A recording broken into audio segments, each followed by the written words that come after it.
Welcome to part 2 of my podcast interview with Rob Thomas. Let's listen to him talk about comedy, but also listen out for his advice to me as a new comedian, especially when he says the word delusional. Because it was on this word that he started pointing and winking at me. Now, I'm not sure if it was code to pass him his water or something far deeper that I'll only understand on my 100th gig, but I'll always be grateful for that advice. Yeah. So did you catch the bug for it? Did you think this is something that I can carry on doing? What made you keep going, keep doing it? Yeah, that's a good question. And I've had people come up to me, somebody came up to me and said, who I'd spent a lot of time talking about comedy with, and they said, the thing about you, Rob, is I can tell you really want it. It's so obvious you really want this to work out. And I struggle to put my finger on why I am somebody who really wants it, rather than someone who's tried it and I'm quite good, so I'll, it's more that I've gone through a long period of being a bit rubbish at it and really struggling and having some awful gigs where getting no laughs or just the putrid sweat smell. And I honestly think that lots of people would probably not have pushed through that. And I can tie it back to what I said earlier, that sense of having a very secure, albeit not certain, but a strong conviction as to how this is going to pan out over the next few years. And I think quite quickly I worked out, a bit like I worked out about teenage years, that it was going to be hard for me for a few years, but I had an innate belief, just as I had an innate belief that I'm not an ugly guy who'll never meet a woman who likes me. The innate belief was there, but I knew there'd be a few years whilst the game that was being played out was not going to feature me and I would be sort of crap at it, but that it would come. And it's the same in comedy. I've had so many gigs where one of the problems with comedy is when you start out, you invite your friends along, but it should be the other way around. You should invite them around after 6 years when you're half decent. So they all come at the start. And I know that so many of them thought, do I or don't I tell Rob, that, yeah, it's okay, mate, but yeah, all that kind of stuff. And I did have a few. I had one guy that said, yeah, that was interesting, yeah. and I can see the cringe factor is awful, and they can't talk to me for months. And I've forgotten why I brought that up now. Just this sense that despite all those horrors, somehow early, maybe through reading, talking, I can't remember, I knew that the innate ability to be funny was there, and I just had to find a way of emitting that on stage. And I knew it might take years. And I think it was a lot of it through reading, because a lot of pro comics will say, oh yeah, forget it. First 5-6 years, forget it. And I remember thinking, right, if we're going to do this, we're going to do it properly. And I want it. And yeah, so that's why I stuck at it, really. How did you know how to move forward? I mean, as a newcomer, it's all new language to me, open mic, open spot, all that kind of stuff. I think it's all learnt on the job, rather boringly. So I remember just Googling comedy, and then seeing the words open mic and thinking, okay, I think I know what that means, because I'd seen it with music. And then searching, and then you sort of realise, okay, there's some nights that are comedy and music. And then there was the Lion's Den is the big one that seems to come up to everybody who Googles it. And that's one where you actually have to pay to get on stage and perform, which is frowned upon, to say the least, by the comedy community. And yet it seems to be the place where a lot of people's initial Google searches land. And so that was one of the first ones that I did. But what happens is you just learn on the job. You obviously, the whole thing about an open mic night is that because rightly, the slots that they give you are short, they're 5 minutes until you get better, and that's the way it should be, because if you're new and you haven't got the hang of it, if you did 15 minutes, it would be too tricky for an audience to hang in there if you were really, really bad at it. It's sort of too long to expect, no one would come. But the fact that it's 5-minute slots and there might be 14 acts, it all keeps turning and everyone's happy with that. So if someone's awful, there's someone else on in 4.5 minutes. If someone's brilliant, who's next? And that was great. But the plus side of that is when it's over, you've got 14 other people to talk to, and you quickly work out which ones of them are brand new and just like you haven't got a clue, and which of them are actually quite a bit further down, but they're still doing the odd open mic at the tail end of their sort of progression curve.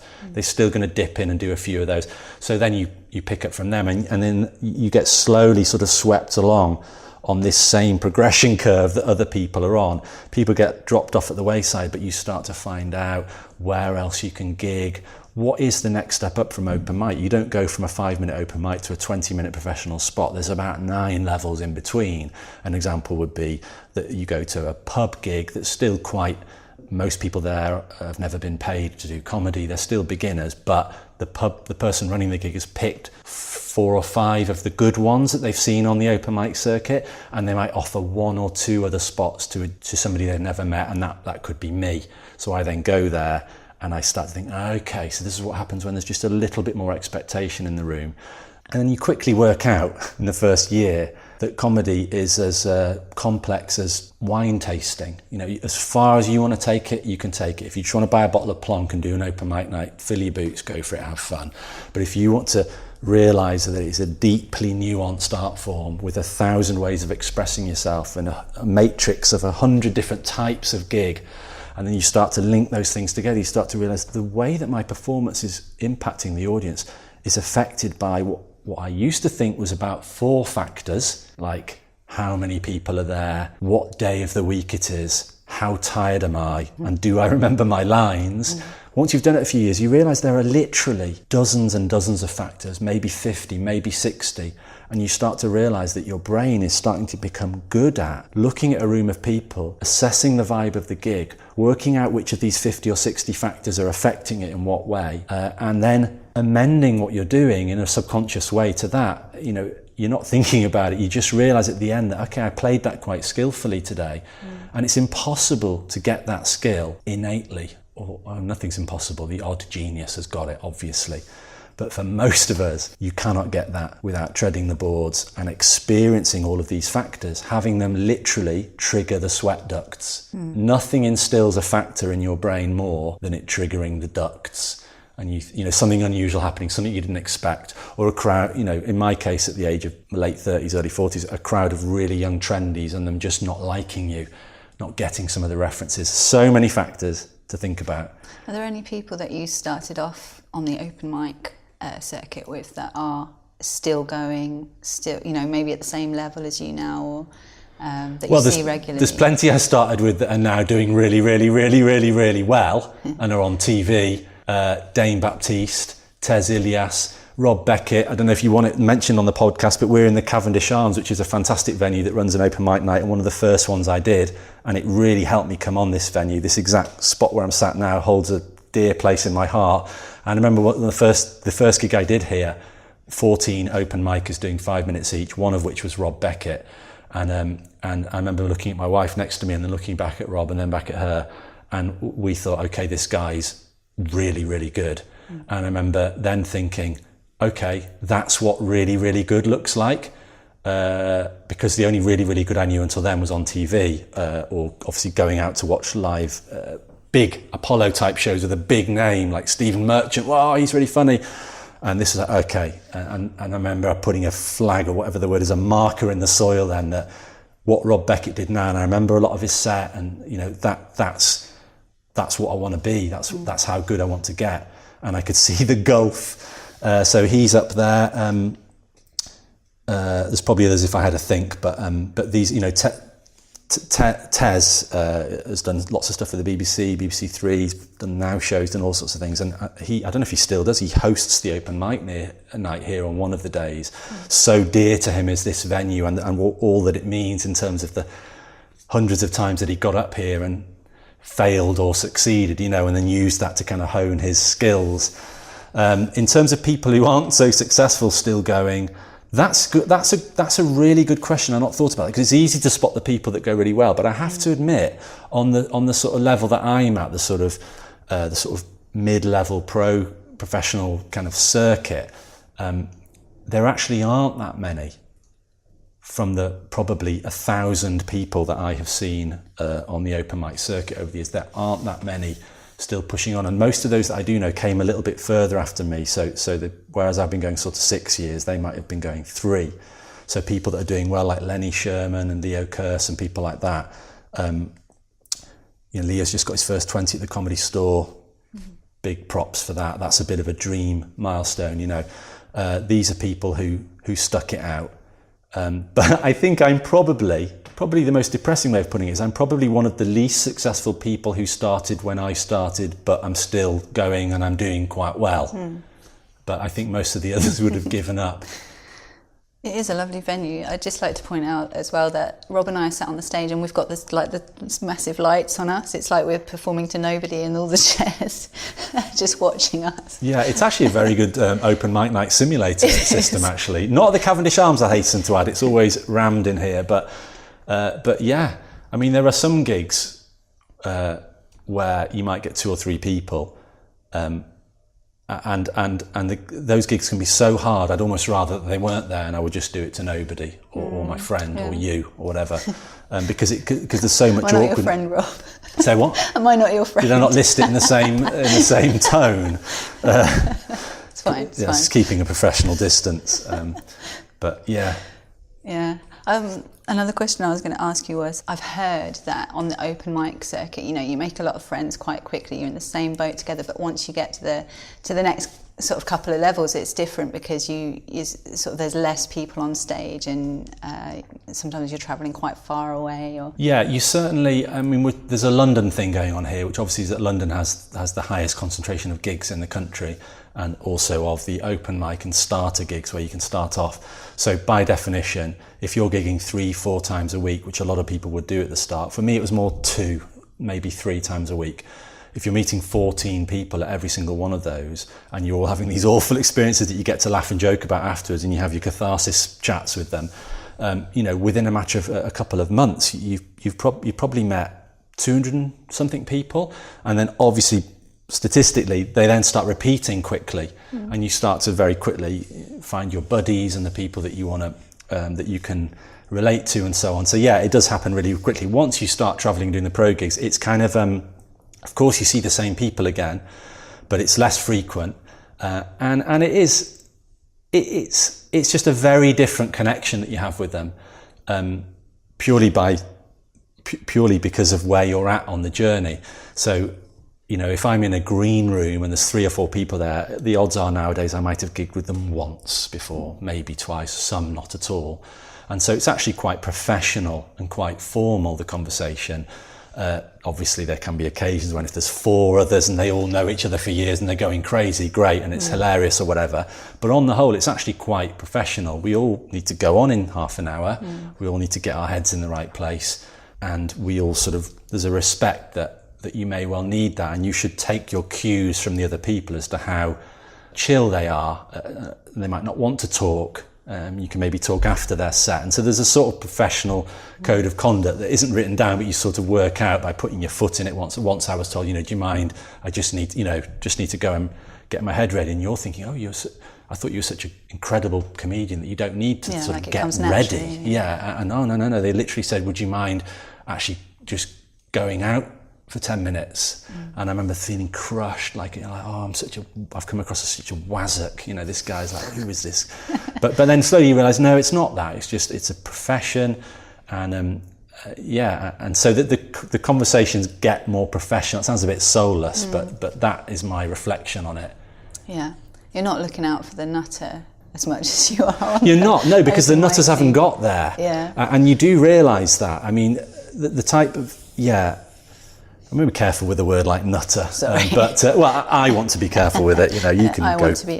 Can I retract the word now? You can, more interesting. In terms of at the end of the day, you're trying to crack an art form, and the twist with art is that everybody sort of has this idea deep down that they know somewhere to really make groundbreaking art, you have to, guess what, break the ground. And so there's an established ground, and groundbreaking by definition requires that you don't. So there's a fine balance to be made at the start between, on the one hand, wanting to do something radical and different and groundbreaking, but on the other hand, not having any skill yet.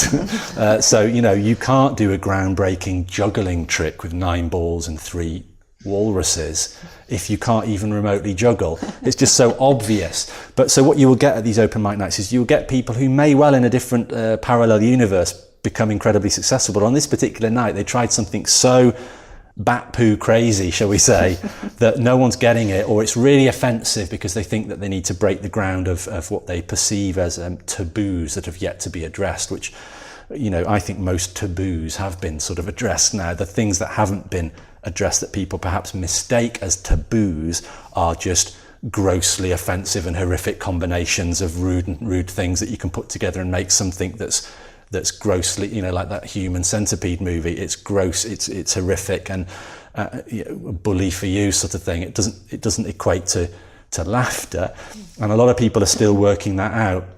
And so when we talk about the slightly wacky, quirky people that you meet, it can be people who are still trying to work it all out. And you're right, you have to filter those people and work out what influences are going to be helpful to you. But somewhere down the line, you can be as groundbreaking as you want, but it still has to involve a room, because you need to attract humans, or a space or an area to which they have been attracted. There's a method through which your voice is loud enough to be heard, assuming it involves speech. And you have to have an area called a stage or a space, performance space, in which you do the thing that they've come to see. You can't break it too much beyond that. And so, yeah, you do get people who try too hard at the start, but don't focus on the craft. And for me, at the very start of my journey, I thought I wanted to be an observational comedian, because I'd noticed all these little nuances about life that I thought I could make hilarious. Then I very quickly realised that's very, very, very, very hard to do. And Michael McIntyre is a genius, as people were sort of saying, whether you like him or not. He makes a very difficult thing seem very, very easy.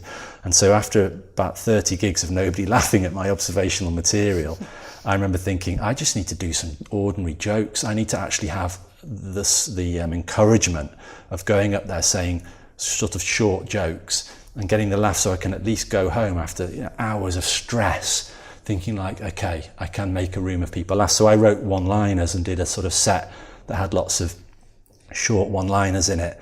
And, if it didn't get a laugh, I dropped it and wrote another one and tried to build up a 5-minute set of one-liners where most of them got a laugh most of the time. And I did that for about a year. And I just used it to build up the confidence of being up here, looking slack, looking relaxed, and not just feeling like you're wasting your time having really stressful experiences. And then, now, after 6 years, I finally have started to go back to some of the observational stuff I wanted to do, and I've found a way to start doing it, and I've started to find it's starting to work. And now I'm thinking, okay, maybe this is something other comedians could take away from this. The many areas where I have no wisdom, but I think this is one. And that is that you can start off with an idealistic idea of the kind of comedian you want to be, and then it gets crushed out of you by failure. So you come up with a more crowd-pleasing thing. But if you're not careful, you start relying on the income from the pro gigs you're getting, and you just stay at that crowd-pleasing level, and you never revisit the slightly more interesting ideas you had at the start when you weren't good enough to do them, like the juggling analogy. But now you're a good juggler. Go back and do that 9-ball walrus trick you were going to do, because you're ready for it now. But it can be hard to pull yourself away from the momentum you've got with various promoters and gigs up and down the country who want to see you and give you a tryout, and if you're good enough, give you more. You can't go to a tryout where they're going to be judging you and do the walrus thing. You've got to be doing the stuff that's going to make everyone laugh and then maybe get you that bigger gig.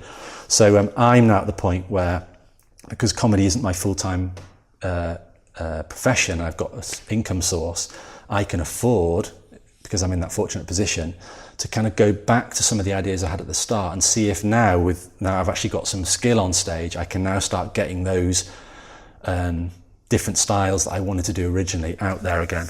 So what are you working on at the moment?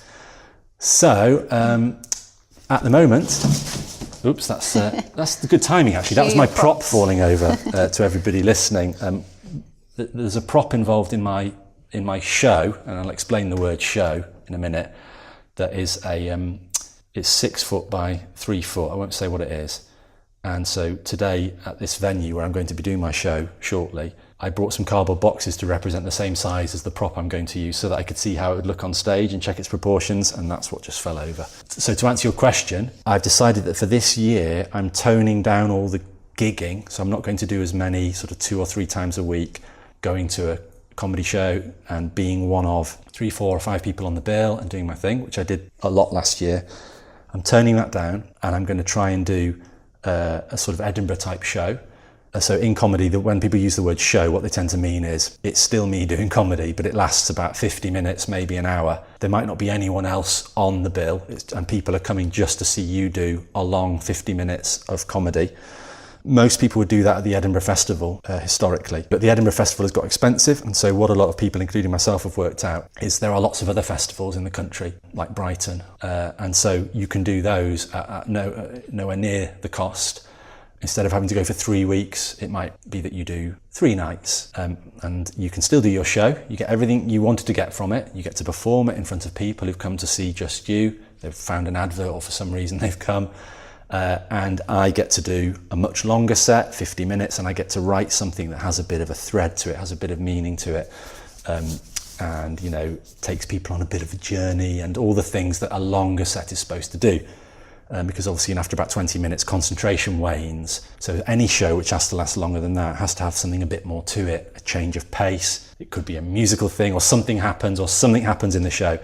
And mine's no exception. I've had an idea, which is a 50-minute set, and something will happen in the middle, and then it gets interesting. And it's not all comedy per se, but it should be at the very least 50% funny and 50% interesting. And so I'm working on that, I'm writing it. I've got a couple of previews, which is simply another opportunity to do it, but you put the word preview in, which is your excuse that if it's rubbish, you can say, well, I did say preview because this isn't the real thing. And then I've got 3 dates booked in, which are me trying to do it properly. And so really, yeah, I've stripped it right down, and the only gigs I'm doing are ones where it might be that it's just me. They only want 1 comedian, and I can do a long set, like half an hour, all of which will go to serve me testing out some of the longer bits that I'm going to do in this show idea. So really, yeah, this year is my sort of Edinburgh debut, where I don't go to Edinburgh, and I do the sort of thing that people do when they go to Edinburgh, but I do it in Suffolk and Brighton and wherever that will have me, really. And I'm quite excited about it. And then if it goes well and I'm proud of the show, then I will take it to Edinburgh in 2018 and really, really try and nail it and get it as funny and as interesting as I possibly can, and then invite a reviewer to come along, get my first proper review. That's great. Thanks so much, Rob, for joining me and letting me interview you. I'm going to let you go now.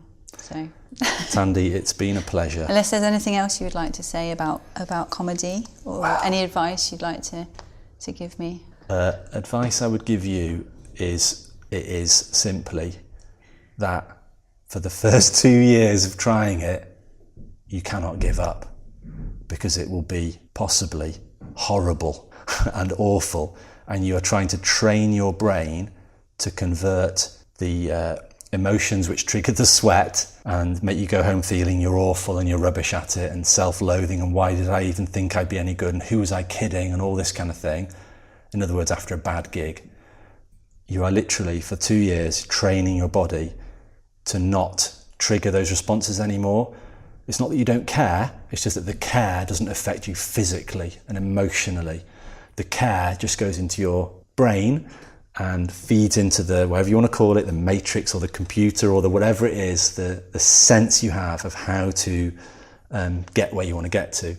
And because every comedian you ever meet will tell you that it takes 2, 3, 4, 5 years, 100, 200, 300 gigs, you've got to believe them. And if you're going to believe them, it means you cannot give up. If you give up after 19 gigs because you felt awful and went home, then went home feeling bad, feeling unfunny, then you've just played into the trap that every professional comedian has warned you to not fall into. There is an exception, which is that some people are delusional, but only I can't tell that to someone. I think only they can know whether innately they believe deep down, like I do and did, that they're funny enough to be funny on stage, and it's up to them, it's up to you to work out if that's you. But what you don't do is you don't take the evidence of 2 years of people not laughing or friends coming up awkwardly and saying that was interesting. You know, you can put all that aside and you can focus on, you know, do I believe deep down that I am capable of being innately funny? Because if you do believe that, and if it's true, you'll need that 2 years before you can start to express it, unless you're a natural, you know, like Rob Beckett or anyone else I've mentioned. Yeah. That's brilliant. Thank you so much. Could you just say Julian's Goolians one more time for me? Well, the problem is that when I was about to tell that story, it dawned on me that he's still my boss. And then I quickly thought, no, don't edit it out. I'm not, you know, I'm not wanting to cast aspersions on your marketing skills, but I'm guessing you won't hear it. Cheers, Rob. Yeah, and as I said it, I remember thinking, I need to change his name, and I thought, I can't change his name. It's got to rhyme with Goolians. And then I thought, shall I change the chocolate? That'd be ridiculous. It has to be Julian's Goulians. And I did very briefly think, is there another name that rhymes with Julian? And then I realised there isn't. There's nobody called Boolean, Moolian, Quulian. Yeah, so Julian's Goulians. Brilliant. Thank you. You're welcome.